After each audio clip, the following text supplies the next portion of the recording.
अस्सलाम वालेकुम दोस्तों, ये खातून अनीर ज़चारिया से सवाल करती है कि मेरा शोहर मुझे तलाक देना चाहता है और मेरे माँ बाप मेरे मर्ज़ी के बगैर मेरी दूसरी शादी करवा रहे हैं। क्या किसी के माँ बाप ऐसे हो सकते हैं? अनीर ज़चारिया ने इस खातून को क्या जवाब दिया और डॉक्टर जाकिर नाइक ने इस हवाले से क्या बयान दिया है, आइए इन्हीं की ज़बानी सुनते हैं। वीडियो को लाइक और चैनल को सब्सक्राइब करना बिल्कुल ना भूलिए। गुरुजी मेरे साथ बहुत गलत हुआ है। क्या? गुरुजी मैं मैरिड हूँ और मेरे पिताजी दूसरी शादी करना चाहते हैं मेरी बिना मर्जी से। आपके पिताजी? जी हाँ। तो आपके पिताजी, आपकी माताजी कहाँ हैं? मम्मी गांव में है। तो वो आपकी माँ के संग नहीं रहते आपके पिताजी? नहीं। क्यों? वो नरेला, दिल्ली में नरेला रहते हैं। हाँ। और हस्बैंड दूसरी शादी करना चाहते हैं, बेटा भी छीन लिया हमारा। नहीं, आपके पिताजी दूसरा विवाह करना चाहते हैं कि आपके पति? नहीं, पति। आपके पति? जी हाँ। अभी तो आप पिता कह रही थी। नहीं, ये कहते पिताजी और मम्मी पापा जो है, तो पापा दिल्ली में रहते हैं, मम्मी गांव में रहती हैं। हाँ। तो उनका वजह से दारू वारू पीते हैं तो झगड़ा पानी होता रहता है, तो वो लोग दूर रहते हैं। तो आपके पति आपको तलाक देना चाहते हैं? वो अपनी दूसरी शादी करना चाहते हैं, मुझसे डिवोर्स लेना चाहते हैं जबरन। तो कल हम आए थे आपके धाम पर, बहुत दिनों से आशा किए गुरुजी, अब की तो बार आप अपने पति से बोलना। जी। आपके साथ तो आए ना होंगे अभी? नहीं, वो थाने में ऐसे मैं कंप्यूटर पढ़ाती थी वहाँ पे नोएडा। आप अपने पति को मेरे पास लेके आ सकते हो? गुरुजी वो नहीं आएंगे। तो आप बोल देना कि जब तक चलोगे नहीं वृंदावन तब तक मैं तलाक नहीं दूंगी। जी हाँ गुरुजी, और लेकिन उन्होंने मूड। आप लेके आना, मेरे से बात कराना, मैं उनसे बात करूंगा। जी। फिर बोलना कि पहले बात कर लो, मेरे से बात कराना अपने पति की। यदि बात कर लें तो फिर मैं समझाऊंगा तो ठीक हो जाएंगे, वो तलाक की जरूरत ही नहीं पड़ेगी। वेलकम डॉक्टर नायक नमस्कार, मैं सुधा जैन पारिवारिक न्यायालय में प्रैक्टिस कर रही हूँ। मेरा एक बहुत ही प्रैक्टिकल सवाल है। अभी आपने बताया कि हम महिलाओं के लिए, हमारे मुस्लिम धर्म में हम महिलाओं को बहुत 75% हम सम्मान देते हैं, उनके अधिकार हैं, उनके राइट्स हैं। तो मेरा एक सवाल ये है जो कि मैं आए दिन देखती हूँ कि जो आपके जो मुस्लिम धर्म के अनुसार जो तलाक का जो सिस्टम है, 3 बार तलाक देने के बाद उस पर जो इद्दत पीरियड का जो केवल मेंटेनेंस मिलता है, उसके बाद एक अनपढ़, एक ऐसी महिला जो अपना सोर्स ऑफ इनकम उसका कुछ भी नहीं है, उसको किसके सहारे पर छोड़ दिया जाता है? हमारा धर्म जो मुस्लिम धर्म है उसमें कोई ऐसी व्यवस्था कर दी जाए जिससे कि ऐसी महिलाओं को जीवन जो आसानी से कट सके। Thank you. बहन ने एक बहुत अच्छा सवाल पूछा। उन्होंने ये कहा कि इस्लाम मज़हब में जब किसी का तलाक होता है तो बहुत से अनपढ़ ख़वातीन जिन्हें इल्म नहीं होता, उनको जीने के लिए कुछ पैसा नहीं होता, तो कुछ ऐसा मेंटेनेंस जिस तरीके से होना चाहिए कि नहीं। जो इसके मेन वजह है जो आज के माशरे में ये हो रहा है वो है कि इस्लाम का कम इल्म होने की वजह से ये चीज़ हो रही है। अगर हर इंसान इस्लाम मजहब को सही तरीके से समझ सके तो मैं ये कहना चाहता हूं कि जो हुकूक खवातीन के इस्लाम में है वो कोई भी मजहब में नहीं, कोई भी सोसाइटी में नहीं है। पहला चीज़ ये कि हम देखते हैं कि हमारे हिंदुस्तान के कल्चर में आमतौर पे किसी की शादी होती है जब, तो अक्सर औरत मर्द को दहेज देती है, उसे कहते हैं डाउरी, डाउरी देती है आमतौर पे। और इस्लाम में उल्टा है। इस्लाम में अल्लाह ताला फरमाते सूरह निसा में सूरह नंबर 4 आयत नंबर 4 में कि जब भी आप शादी करो तो अपनी होने वाले बीवी को एक गिफ्ट दो, तोहफा दो। हम जिसे कहते हैं मेहर। मेहर निकाह होने के लिए फर्ज है हमारे इस देश में। दोस्तों वीडियो को लाइक करना बिल्कुल ना भूलिए।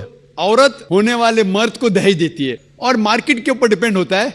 अगर वो डॉक्टर है तो मांगेगा 1 करोड़ रुपया या 10 लाख, डिपेंड कौन से इलाके से आता है। इंजीनियर है तो 5 लाख, ग्रेजुएट है तो 1 लाख, जैसे भेड़ बकरियों का बिकते हैं। और अफसोस की बात है कई मुसलमान भी इसको अमल करते हैं, बिल्कुल गलत है। इस्लाम में दहेज लेना औरत से जबरदस्ती बिल्कुल हराम है। उल्टा होने वाले शोहर को महर देना चाहिए और अपने बराबर का महर देना चाहिए। लेकिन अफसोस की बात है कि दहेज लेना छोड़िए, अगर हिंट भी देना, दहेज को हिंट देना कि मेरा बेटा मर्सिडीज कार में घूमना चाहता है, हिंट दे रहे कि उसको दहेज में मर्सिडीज कार चाहिए। मेरे बेटे को 4 बेडरूम फ्लैट में रहने की आदत है, इंडिकेशन, हिंट दे रहे कि मुझे दहेज में 4 बेडरूम का फ्लैट चाहिए। ये बिल्कुल इस्लाम में हराम है।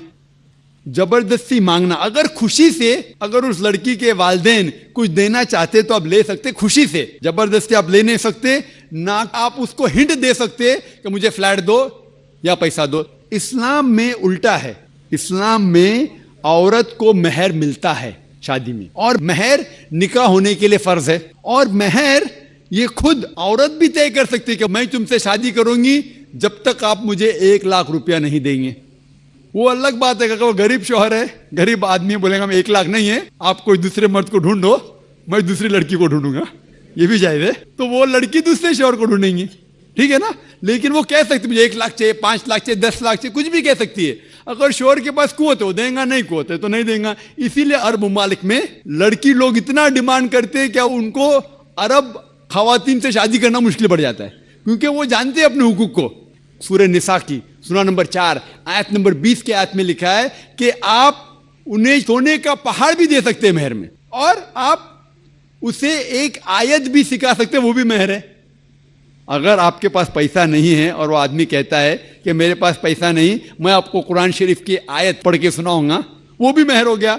तो महर की कोई हद नहीं है, ना नीची हद है ना ऊपर हद है, अपने अपने स्टेटस के अकॉर्डिंग वो महर तय कर सकते। और ये महर की कई वजह है। एक वजह है कि मिसाल के तौर पे उस लड़की के वालिदैन ने उसकी परवरिश की, उसे ग्रेजुएट बनाया, तालीम के ऊपर खर्चा किया, तो महर मिलने के बाद उस औरत की वो अपनी जायदाद हो जाती है। वो चाहे अपने वालिदैन को दे, चाहे खुद रखे, या उसको कोई बिजनेस में लगा दे, कोई तिजारत में लगा दे, उसका हक है।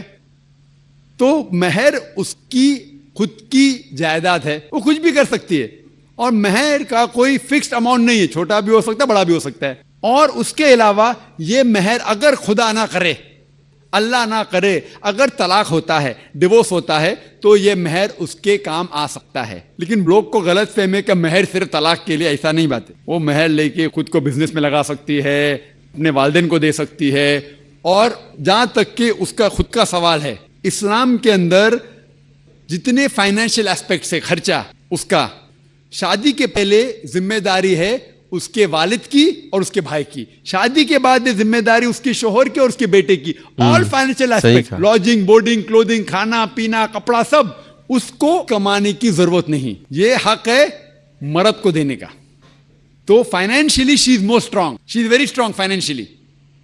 जहां तक के माली हालात में इस्लाम में औरत का दर्जा बहुत ऊंचा है। जहां तक के बहन ने सवाल पूछा कि तलाक होने के टाइम पे उसे मेंटेनेंस क्यों नहीं मिलता, बहुत अहम सवाल है। पहले हम ये जान ले कि जब अल्लाह सुब्हाना व तआला खवातीन को इतने हुकूक दिए, हुकूक देने के बावजूद अल्लाह सुब्हाना व तआला अदल करते हैं, जस्ट। क्योंकि जब भी तलाक होता है, जब भी तलाक होता है, घाटे में जाता है मर्द इस्लाम में ज्यादा, क्योंकि जब तलाक होता है उससे अगर वो महर नहीं दिया होगा, देना फर्ज हो जाता है। भले वो महर 50,000 हो, 1 लाख हो, 5 लाख हो, 10 लाख हो, वो उसे तय करना चाहिए। जब महर देता है तो औरत का नुकसान कुछ नहीं होता, और तलाक होने के बाद आदमी भी शादी कर सकता है, औरत भी शादी कर सकती है। जब तलाक हो जाता है उसे महर तो मिल जाता है, जब नई शादी करती है नया महर मिलता है। आप सोचिए, आदमी जब नया शादी करता है उसको नया महर देने पड़ता है, तो आदमी नुकसान में है। अगर आप ये कहेंगे कि तलाक होने के बाद आदमी मेंटेनेंस भी औरत को दे, तो हम कहेंगे ये अल्लाह सुब्हाना व तआला हक के नहीं है, नऊज़ बिल्लाह, ऐसा कर ही नहीं सकते। नहीं तो मुझे लेक्चर देने पड़ेगा आदमी के हुकूक इस्लाम में।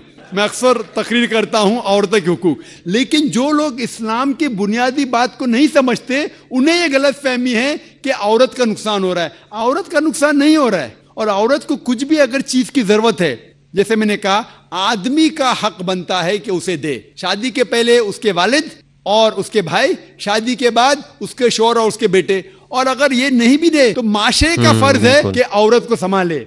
माशरा नहीं कर सकता है, अगर इस्लामिक हुकूमत है, हुकूमत का फर्ज है कि औरत को संभाले, उसकी परवरिश करे, ये इस्लाम में। लेकिन अगर आप उसके बाद कहेंगे तलाक होने के बाद आदमी उसे हर महीना और 1,000 रुपया दे, 5,000 रुपया दे, तो ये आदमी पे जुल्म होंगे। लेकिन जो महर तय होता है शादी के पहले निकाह में, क्या मुझे चाहिए 5 लाख रुपया, उसे वो संभाल सकती है, उसे कोई तिजारत में लगाए और उसकी आमदनी ले सकती है। اگر کوئی شک ہے کہ ہو سکتا ہے میرا طلاق، کبھی بھی شادی ہوتی تو طلاق کا گمان تو رہتا نہیں دماغ میں کہ طلاق ہونے والا ہے، ہو سکتا ہے، لیکن اس کے لیے اسلام نے اسے الحمدللہ کئی چیزیں سے حفاظت کی ہے. تو مہر جو ہے اسے کئی فائدے ہیں، اور اس کے باوجود حدیث ہے محمد صلی اللہ علیہ وسلم کی کہ اگر کوئی آدمی اپنی بیٹی جس کا طلاق ہوتا ہے اس کی حفاظت کرتے تو بہت ثواب ملتا ہے. تو اسلام میں جو طلاق شدہ عورت ہے اس کے لیے الحمدللہ کئی طریقے ہیں جس سے اس کی حفاظت کی جاتی ہے. جو آپ جو کہہ رہے ہیں وہ یہاں کے معاشرے کے بارے میں کہہ رہے ہیں، تو میں کہتا ہوں کہ یہاں کے خواتین کو اپنے حقوق خود پتہ نہیں، ان کی غلطی ہے، اسلام کی نہیں. ہمارے خواتین اور ہمارے مرد خود نہیں جانتے، طلاق کیسا دینا جانتے نہیں. غلطی کس کی؟ اسلام کی.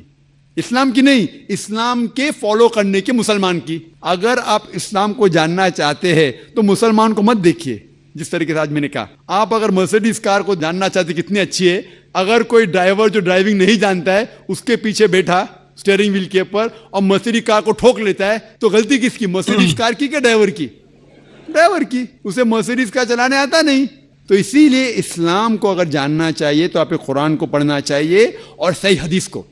یہ افسوس کی بات ہے کہ کئی مسلمان خود نہیں جانتے قرآن و حدیث میں کیا لکھا ہے، کس طریقے سے طلاق دینا چاہیے، کس طریقے سے برتاؤ کرنا چاہیے اپنی بیوی کے ساتھ. اسی لیے میں تقریر کر رہا ہوں تو لوگوں کو قرآن اور حدیث کے قریب لے کے آؤں. Hope that answers the question. تو دوستو یہ تھی ہماری آج کی ویڈیو. امید کرتے ہیں کہ آپ کو آج کی اس ویڈیو سے ضرور کچھ سیکھنے کو ملا ہوگا.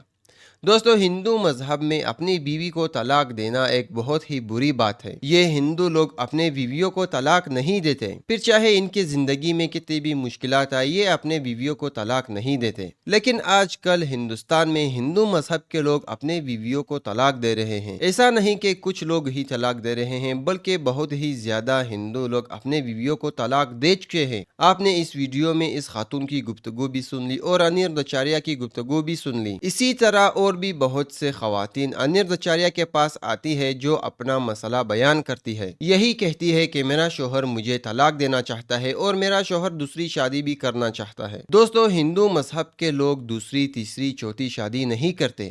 وہ پہلے اپنے پہلی بیوی کو طلاق دے دیتے ہیں اور بعد میں پھر دوسری شادی کر لیتے ہیں، جو کہ اسلام میں ایسا بالکل بھی نہیں ہے. اسلام میں مسلمان لوگ پہلی شادی کے ساتھ دوسری بھی کر لیتے ہیں، تیسری بھی کر لیتے ہیں اور چوتھی بھی کر لیتے ہیں، مگر وہ اپنے بیویوں میں سے کسی کو بھی طلاق نہیں دیتے. دوستو آپ نے ڈاکٹر ذاکر نائک کا بیان بھی سن لیا. امید کرتے ہیں کہ آپ لوگوں نے ڈاکٹر ذاکر نائک کے اس بیان سے کچھ ضرور سیکھا ہوگا. دوستو جب بھی کوئی خاتون یا شخص ڈاکٹر ذاکر نائک سے کوئی سوال کرتا ہے تو ڈاکٹر ذاکر نائک اس شخص یا اس خاتون کو بہت ہی اچھے بہت ہی خوبصورت طریقے سے سمجھاتے ہیں. ڈاکٹر ذاکر نائک نے کبھی بھی اپنے آپ سے باتیں بنانا شروع نہیں کیے اور نہ ہی وہ اپنے آپ سے کوئی کہانیاں بناتا ہے. ڈاکٹر ذاکر نائک جب بھی کسی کو جواب دیتے ہیں تو وہ اپنے آپ سے کہانیاں نہیں بناتے اور نہ ہی وہ اپنے آپ سے بولنا شروع کر دیتے ہیں.